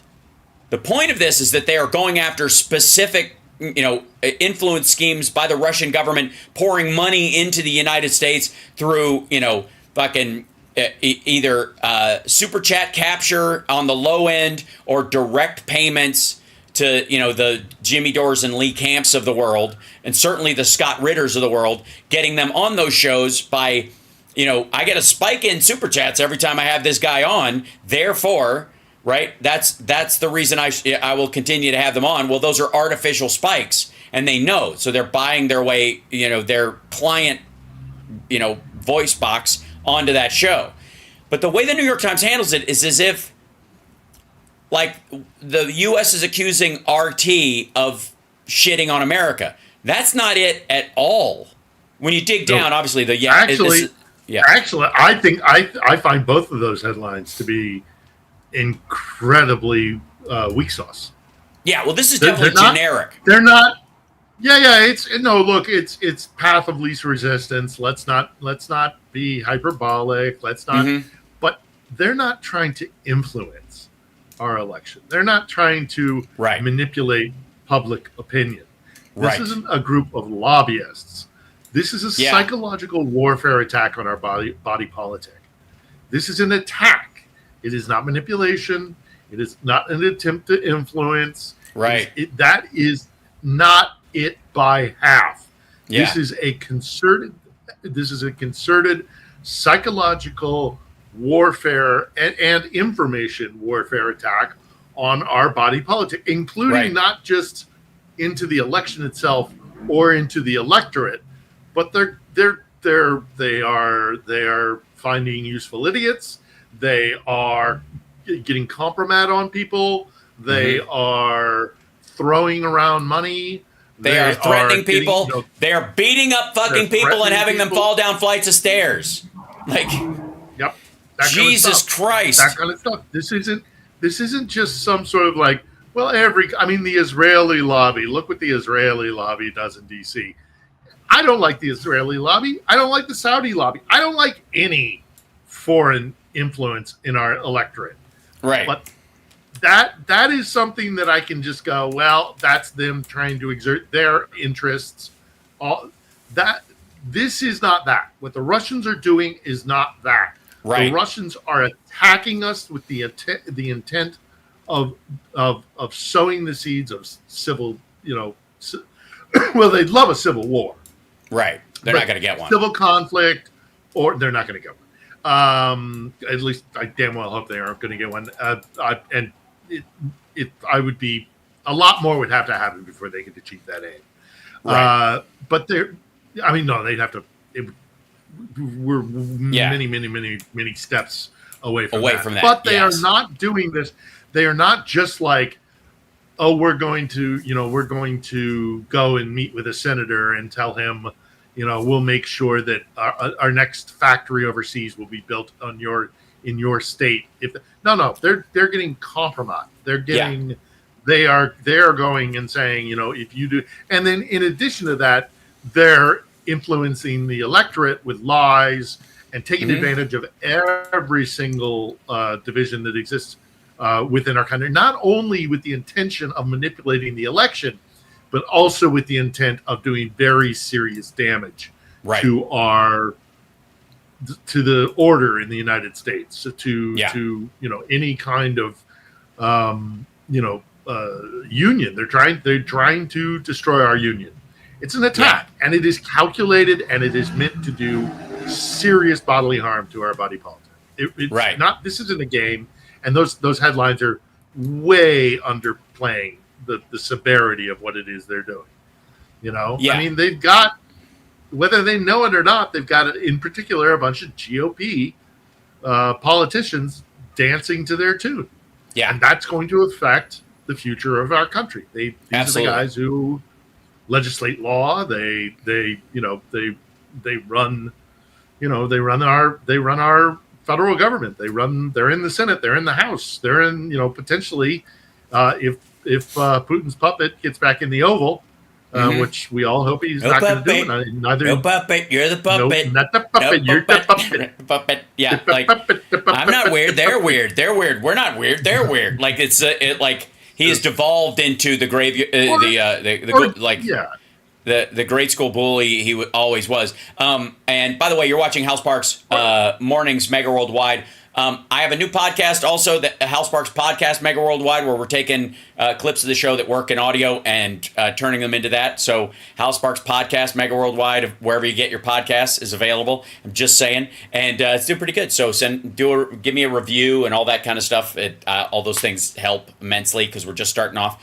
Now, I wanted to point this out to you because I always tell my audience, and it's been a little while, so we might be due for a refresher, that there is every article that you will read, because of the extremity of a good portion of modern headlines for clickbait reasons, there will be a yeah but immediately after the premise of the article is established, right after the headline, in the first couple of paragraphs. There will be, and it's usually the third paragraph, and in some papers where they're in color, like USA Today, it will be in the seventh because the paragraphs are smaller. So the smaller the paragraphs, the further down the yeah but is. But if it's a standard written article where the paragraphs look like real prose, it's usually number 3. Number 3 is the yeah but, where they go, this is happening, and this is happening, and this is happening. Of course, the polls show that this won't matter at all. But, that's the part where that's the yeah but. Okay. So in this, just past the idea that RT is doing all this, the Justice Department and the FBI have been investigating a handful of Americans accused of knowingly spreading false Kremlin narratives, but officials have emphasized they are not aiming to curb free speech. Americans who merely repeat or spread stories they see on Russian state media are not being investigated as part of the efforts, the officials said. Now, I understand the officials said that. They could also put a sentence here that says, that is the case. Because you can tell. You can tell what they are actually busting people for. None of it is for posting anything. All of it is for getting paid. It has a lot to do with, like, illegally getting paid. The FARA violation is not... You can take everything off RT. If you're an American citizen, you can watch RT all fucking day, and you can take everything they put, and you can translate it into English and put it on a fucking website in your own time because you're just fucking bananas. You can absolutely do that, and nobody can stop you because of free speech.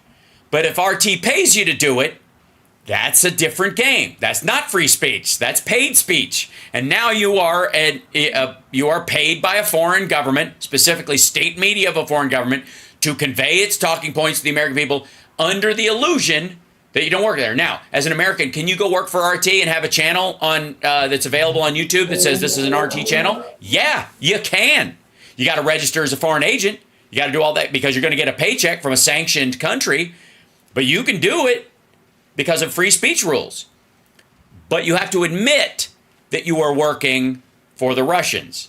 And that's where the hang is. So in this, if you click on that little link, it goes to this thing. U.S. investigates Americans who work with Russian state television, which is not what they're doing. This is Jackson Hinkle. This is Jackson Hinkle and Scott Ritter. Yes, it is. At least. Yes, least. yeah, they are part of the... Those two are, I'm sure. Primary. Yes. Those two. So FBI, and they talk about Hinkle, who I don't even like to mention because I don't like to. Yeah, there's Ritter. There's Ritter. Yeah, Ritter. Right. Yeah, they're all gross, but I mean, like they get taken over to Russia on I'm sure all expense paid trips. Yeah, it even mentions Ritter there. Yeah. Yep, and Dmitry Simes. So Simes's place was just raided recently. So in the same week that the FBI raided Scott Ritter's house, by the way, and if you're Scott Ritter, you probably figured out where to hide your hard drive that has the fun stuff on it by now because you've been busted so many times.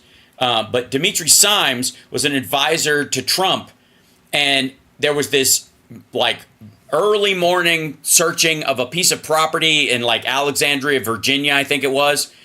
Where all of a sudden in this relatively quiet neighborhood, the place is surrounded by cops. He's not there, of course. He's still in Russia, I believe.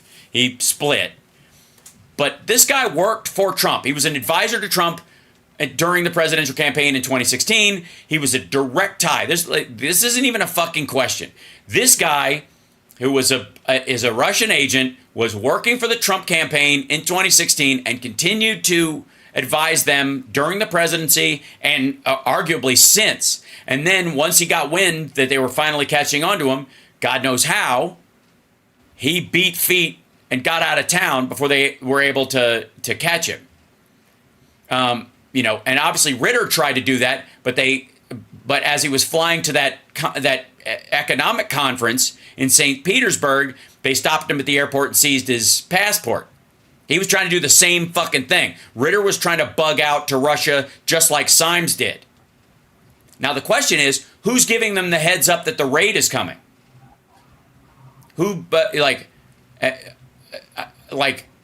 Honestly, are there, you know, Trump flunkies in there who, you know, are all in and just think this is wrong and therefore they're telling Trump and then Trump passes it on? Is it Jason Miller and Stephen Miller, you know, because they need this money and they need this coordination, that are, you know, feeding intel that they're getting from their buddies that they placed in the DOJ? How do these guys find out it's time to hit the bricks? That's going to be, huge, you want to talk about a book written in 10 years. That's a huge fucking story waiting to happen. Well, we know that one of the lead investigators in the New York FBI office, or was it DOJ? It was DOJ. Yeah. That he had been compromised by the Russians. Yes. This is not just simply lobbying or interference. This is that they are, you know, and they are attacking us. They are absolutely 100% attacking us. Yeah. It's good to see them being this proactive this time around. It's good to see them actually grabbing people and making them be held to account, because I mean they knew in 2016. I have sources that were inside Homeland Security. They knew they didn't know exactly what the Russians were doing, but they knew the Russians were doing this kind of operation, and they did, and for fear of seeming to be preferential to one candidate or another, keeping it in mind this was still 2016 and it was still kind of relatively new how to react to this kind of stuff. Right. They didn't want to be seen to be preferential because the Russians were being preferential to Trump, and so they you know, kept their cards close to their chest. They didn't really go overtly against Russian agents. They kind of did that after 2016, actually. But it's good to see them during the election actually going ahead and saying, "No, this is happening, and we're going to do something about it." Right. So just so you know, real quick, and it's look, I love me a good. I don't buy into conspiracy talk, but I like the game of it. It's kind of like watching true crime stuff and and unsolved mysteries or something and having a conversation about that. I don't invest in the outcome, but I play around with the possibilities because it's it's an interesting mystery, and if it hasn't been solved, what could possibly, what's the angle people maybe didn't think of, that kind of stuff. So that interests me.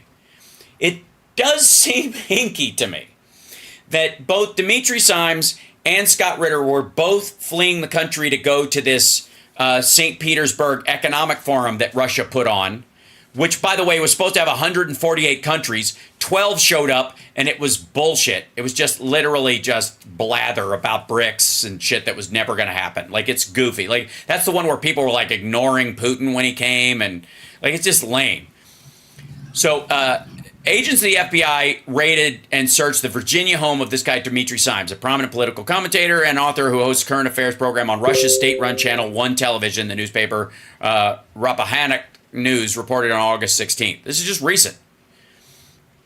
FBI told the paper the search began on August 13th, but declined to comment further. Symes told the paper he is currently out of the country, but was puzzled and concerned by the FBI's action. I bet. He told the Russian state news agency TASS on August 16th that the reports that the FBI agents were at his home were true, although he had not been officially notified. That's because they have to... his lawyer can tell him over the phone, but they can't tell him over the phone. They got to deliver it to the thing or whatever, and whatever. It's just stupid. Anyways, earlier that month, Fox News reported that FBI agents had raided the New York home of Scott Ritter, a former UN weapons inspector in Iraq, who's been a frequent contributor to Russian government media, including RT and Sputnik. And FBI, he also gave a big, like, rousing speech to fucking Chechen rape squads a few months ago, too.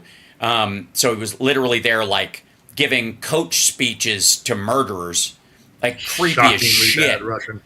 Yeah, in bad, right. But again, just to show off, Russian. like, yeah, the only guy with worse Russian than him is Steven Seagal. And my thing with Steven Seagal is, if anything Steven Seagal says is true about Russia, why doesn't he just go on vacation? Steven Seagal, go fly someplace. Just go someplace. Leave the country, and say, "I'll be back in a little bit." Just try it. Just try it. I'd love to see you try. For the record. But anyway, so Scott Ritter's home and this guy's home were both raided around the same time. Well, guess where this guy was, they caught up with him to speak to him. Symes decries raid of his Rappahannock County home. They don't want me back in the United States. That's true. Fuck off. Goodbye to, so long to bad rubbish. But let's see. He was, why is this not, it doesn't want to expand, it won't allow me. This is his fancy pants property in Virginia. He was going to the St. Petersburg Economic Forum. That's where he gave these remarks when they asked him about the raid. He was at this thing. Scott Ritter would have been at this thing, but he got caught trying to leave the country. Dimitri Symes, because he's a Russian citizen who's worked here or whatever, I guess they were like, as long as he's not in the fucking country, but we're better off. So they just maybe let him go, and they'll just seize all of his fucking property here. What's the good of going through the process of how we know and giving him the rights and privileges of the American judicial system that he would obviously manipulate like Steve Bannon does, right? But they were both headed for the same fucking place, and both of their houses were raided by the FBI in a 90-day period. Yeah, I'm just saying. Yeah. And if I'm Jackson Hinkle right now, I'm right. He's nervous. perusing. He's perusing transgender porn sites looking for new instructions.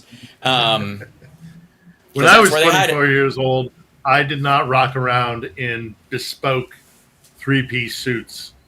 I did not, jet set around and get put up at all the best hotels and in Russia and what have you. Yeah, couldn't happen to a nicer kid. You're 24 years old. I don't think you know what you're fooling around with. So.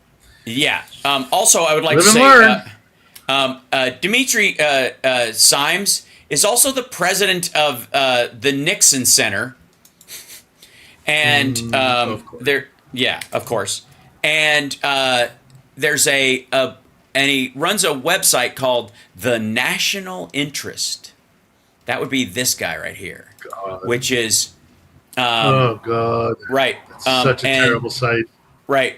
So it's one of these things that pretends to be on the side of America, but isn't. Buried deep is, well, it's not going to work, though. Again, all of their yeah buts undermine like U.S. interests. So it's meant to be something that maggots can click on and go, oh, fuck yeah. And then if you dig deep at all, like, we got to get out of there. These forever wars, right? That's, is Washington serious about leaving Iraq? America's defense spending is a nightmare. Uzbekistan is calling America. Will we pick up the phone? Kazakhstan's role in U.S.-China competition. New Su-34 fighters delivered to Russia fighting in Ukraine. What will Hezbollah do next? The Hezbollah wild card. Poland could soon be flying the F-15EX Eagle II fighter. Strategic balances of fractures. Russia, China, and Iran in Central Asia. Like Kamala Harris, what will she do on North Korea if she wins? Just generic stuff like AI generated content, effectively.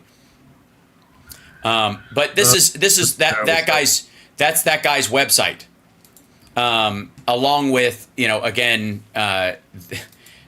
running the Nixon Center, which again, why that guy? Why Nixon? Right? Why not start the Reagan Center if you're trying to court Republicans? I'll tell you why. Because there's no better president in modern times to point to if you want to be on the take. If you want to point out that I don't need to play by the rules, that I side with the president that got busted. I side with the president who tried to get around the rules, and he's my kind of guy. Good Lord. So yeah, anyways, he was only just trying to undermine the deep state, don't you know? Yes, it's exactly. Always what it comes back to. So yeah, it's just the deep state. And by the way, really good guys like that, and the national interest.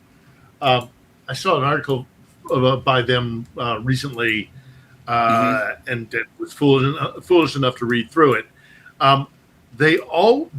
What they're sometimes very good at is presenting an argument based on a premise that is false to begin with, but they don't address the false base of the idea.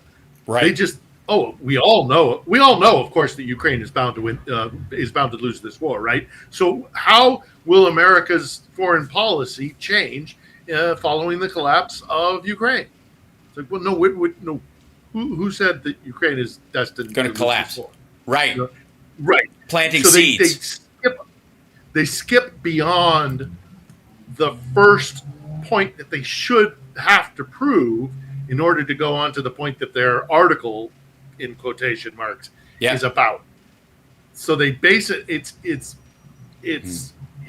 typical KGB, FSB, Soviet/Russian intelligence. Trump uses one of the techniques. So there's a very specific technique. It's in spycraft books and all that kind of stuff. And I joke about it on my live stream every so often when he does it because he's so ham-handed and terrible. But think of that. The border's wide open. Think of that.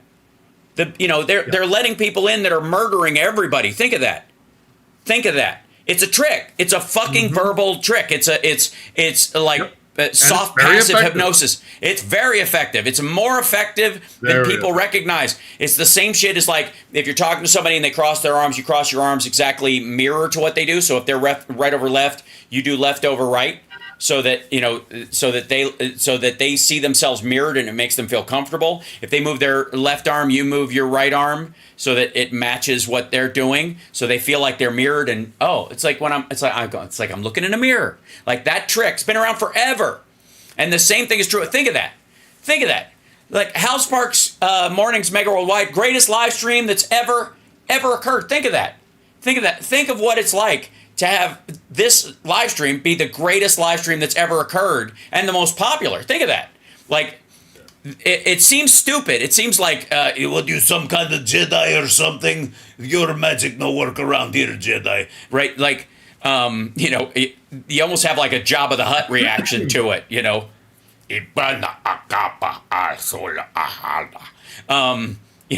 but that's what it is. I'm telling you that is it's really ham-handed and he's overusing it, and so it doesn't work because you have to strategically place it, but he just does it all the time. Think of that. He does this all the time. Think of that. And now you're thinking of all the times he's done it in theory, right? It may not work the first time, but I'll tell you what, if you like me and you like what you're hearing, when I say think of that, fucking there it is. Open border. Think of that. Like, it becomes like, this is Jim Jones shit. This is the stuff. They know it works. Yeah. That's what that... And the other technique is like,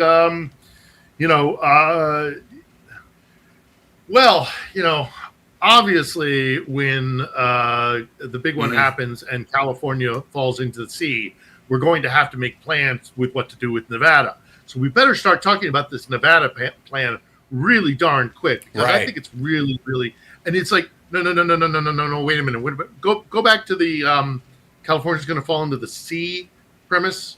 Sounds like a lot has to happen. But they skip. They just go, well, we all know that the big one's coming and California's going to fall into the sea, so let's just take that as a given and then move on. So you're by a process of taking that extra step, Yeah. you've already, taken on as verbatim or, as gospel, the idea of that basic premise, which leads to the next premise. Right. It is information warfare, and it's insidious, and a lot of it is, yes, intelligence agencies do this as a matter of course, but the Russians, boy, they have a whole set of tools in there. Well, one of the people in our chat room is asking, it's Asbjorn Knudsen, says, Scott Ritter has fooled my left-wing friends with his Ukraine lies. How do we bring them out of the silo? Honestly, Phil could talk to you about the kind of Ukraine and Russian politics aspect of how to dismantle that to some degree. But the primary one being is that they are listening to a twice convicted pedophile who was transferred to Russia and has since then, since his transfer to Russia, again, where he was never busted. And if you can believe people could just turn it off when they're in a foreign country and then turn it on when they come back home, I don't know what the fuck's wrong with you, but when he's over there, he has a grand old time, and he comes back selling their talking points every single time, which either means they have compromise on him or they are delivering him what he wants. He goes there to dip his fucking wick, and he knows he can count on it. This is a country where he'll be, if they allow him to do what he wants to do. So I would primarily go with he's a twice convicted pedophile. Start there. Just go, the dude. You might end it just with that. Dude is a twice convicted. That's not even a question. That is true. Both times he tried to convince a 15-year-old to meet him for sex that turned out to be a cop. And that means he's done it other times. It worked before. Nobody has that kind of fucking luck, right? Nobody goes, man, the 2 times I try to fuck a 15-year-old, they both turn out to be cops. No.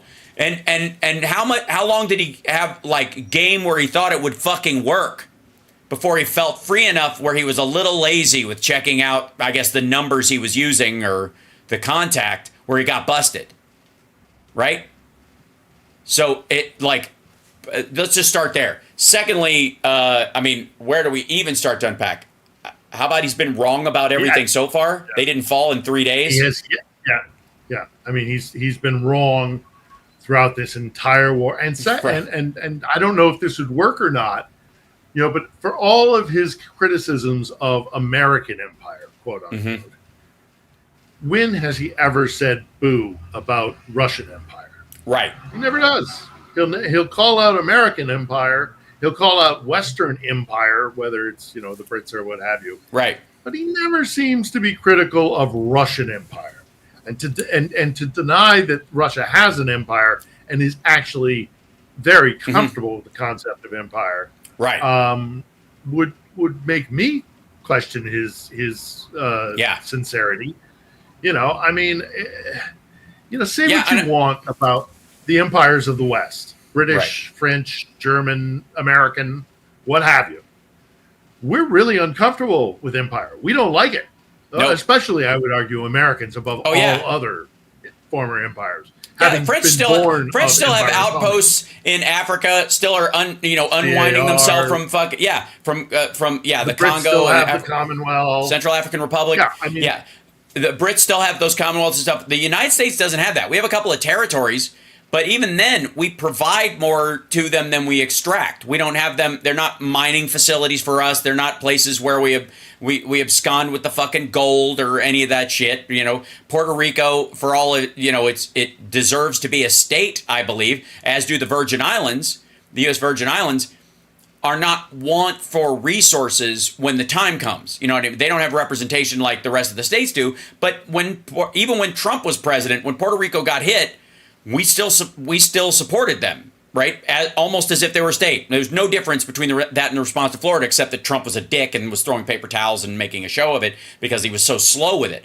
But legally, we treat them as such. That is not true of British and French, Commonwealths, empires, and leftover places. But even the Brits. The French are a little different, but the the Brits and the Americans. Yeah. Are there is a constant public discourse about this concept of empire. And generally, by and large, our populations are very uncomfortable with empire. We don't like it because look, I know this is far more than what you would be able to tell your tanky lefty friends who have fallen in love with Ritter and his and the Russian Empire. And so it may not sink in, but it's still valid. It's worth making the effort because we as Americans, we don't like empire. That's why we're critical of it. That's why we don't like it when we engage in it. In the instances where we engage in the trappings of empire, we really don't like it. We're critical of it. Now, listen to what the Russians say. The Russians are not only I know it's a double negative, not anti-imperialists. Yeah. They love the concept of empire. They want their empire backed. They are enthusiastic about the concept of empire. That's a very distinct difference. And it is what Yale professor Snyder says about empires, is that at some point in time, even for themselves, to lose a war of empire is best for that country. Whatever country engages in an empire, when they lose a war of empire, it actually reflects well on them. It's better for them in the long run. Russia needs to lose this war of empire.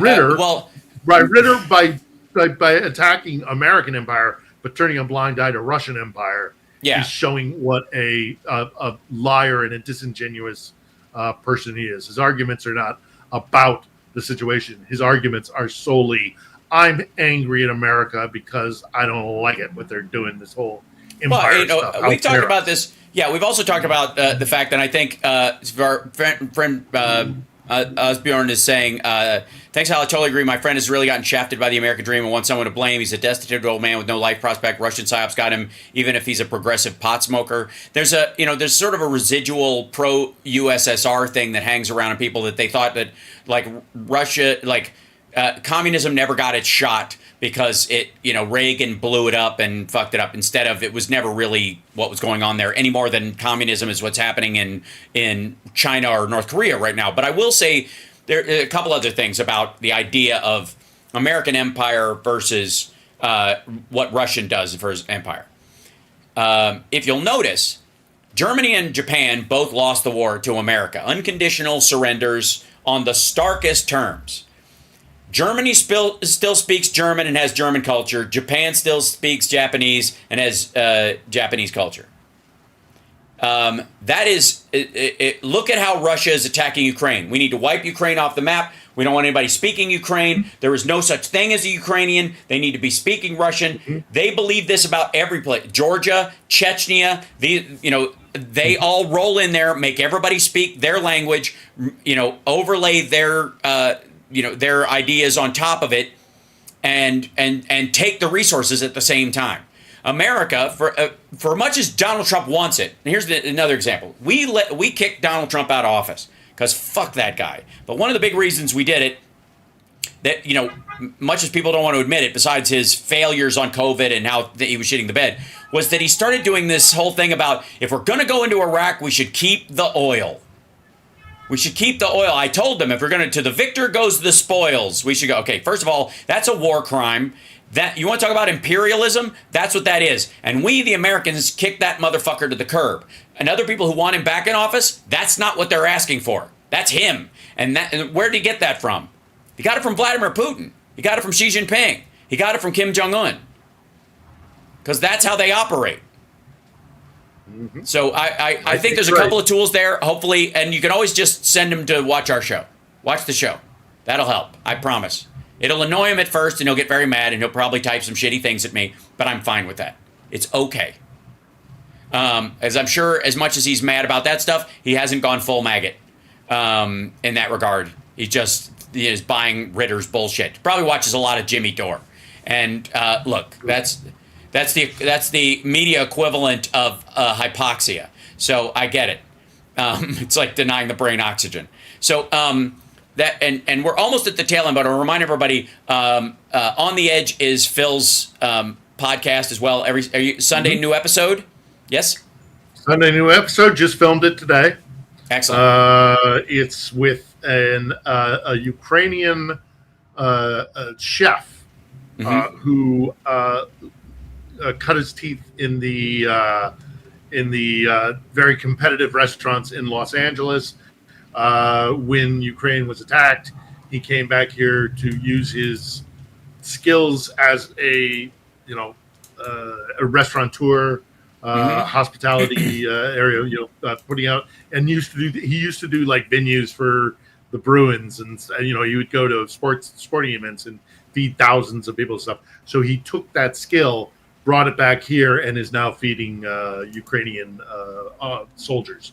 So we talked to him about that whole thing, but also the fact that being well fed is a big part of morale. And so what's the morale of the Ukrainian armed forces? So it was a good chat, and we'll put that out on Sunday. If all goes according to plan. But I'll talk to you on Saturday on the show. On Saturday I will be in Portland, City by the Bay, and RIP Portland, hashtag RIP Portland doesn't exist anymore. Obviously, it was burned down during the BLM riots during Trump, which were, of course, Biden's America, and it doesn't exist anymore. But I guess we're performing somewhere like south of the center of the crater. I think my hotel is a burned out husk of a hole that's in the wall, right? That was, I'm gonna have a blanket and just sleep in a Molotov cocktail hole created by Antifa. Warm yourself by the candle. Yeah. Yes. Right. Yeah. Of my brethren. Oil can. Fill it. Yeah. That's right. That's right. Yeah. Anyway, so thanks so much, Phil. Really appreciate it. I will see you on Saturday. Take care of yourself and be safe. And we'll see you soon. All right. Take care. All the best. Thanks, everyone. Okay. All right, cheers. There it goes. Ladies and gentlemen, hi, chat room. There you guys are. Hello. Lovely folks. Hal Sparks, please do some live stream and prove Portland still stands. I will, Paisley did. Yes, I will be doing it from there. And I'm hoping I can get on Friday, depending on when I get in, or somewhere around maybe even radio, see if, depending on how I'm doing the show, if Tara can join me for the radio show live, depending on her availability for some of it. I know her mom's in town, so that would be part of the cool part. But I'll be able to get her in there sometime, even if I just tape some stuff and post it or whatever. But I'll do some. I did not go to the basement of the Denver airport. There is no basement. It goes down to the center of the earth. Come on. What? How many fucking times do I have to tell you guys? So the peculiarium. The peculiarium. Oh, the House of Weird. That sounds like a good idea. I like it. I don't know if how I'll do the show Thursday, because it's this time zone, which is good, but I don't know when my sound check is, and that would be the question. So I'll be in Seattle tomorrow. Hopefully I'll be in it at a time when I'll be able to do a regular show. I think so. Did I see the Lex Friedman interview? I did part of it yesterday, Wayne. I covered it on yesterday's show. How's Jesse Ventura impressions rule? Thank you very much. I have to find. Let's see. Because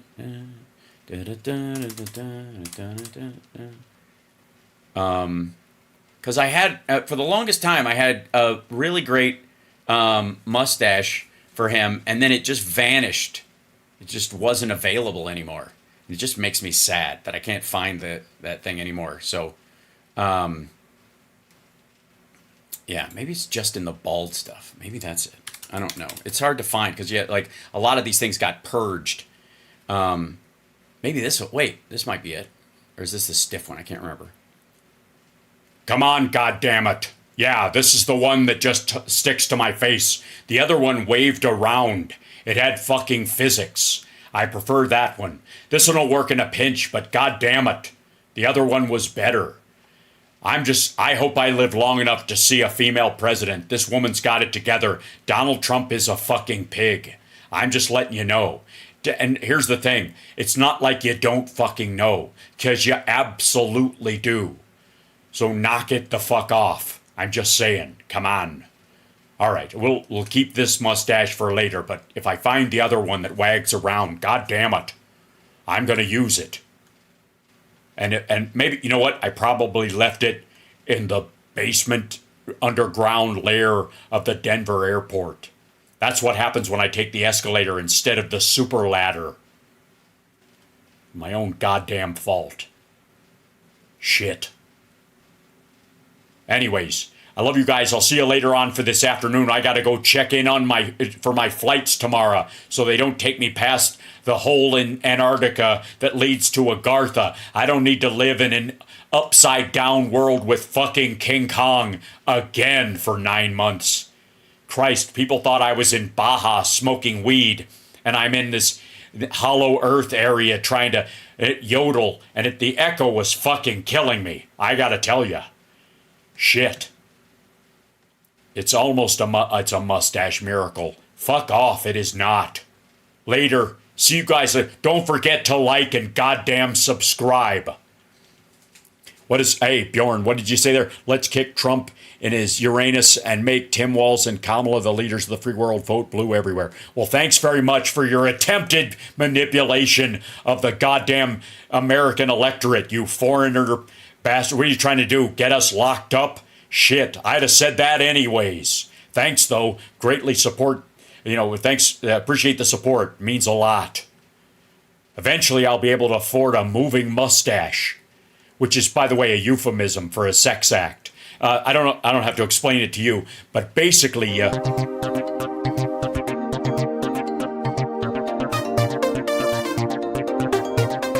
thanks for watching the greatest live stream in the history of live streams. Hey, I don't make the news, I just report it. Hit that like on your way out and share the show, goddammit. I ain't got time to get to 100,000 by election day. We gotta do this sooner. I got 72,000. We can do this. Come on. Subscribe, you bastard. Share the Hey, Midas people. You know you're not betraying them if you subscribe to me too, right? You know, it doesn't hurt. It doesn't steal anything. You know that, right? You're allowed. Come on.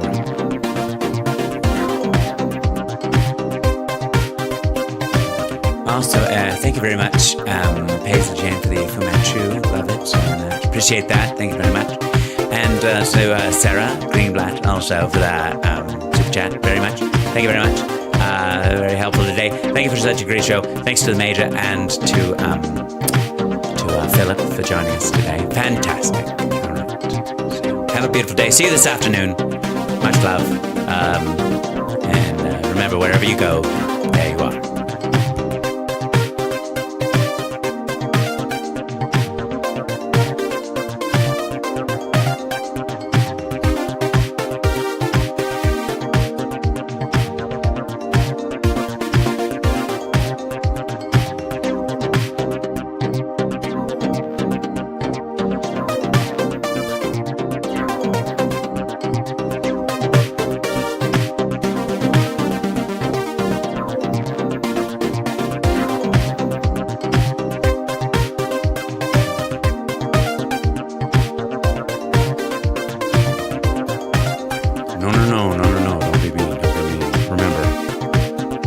Wherever you go,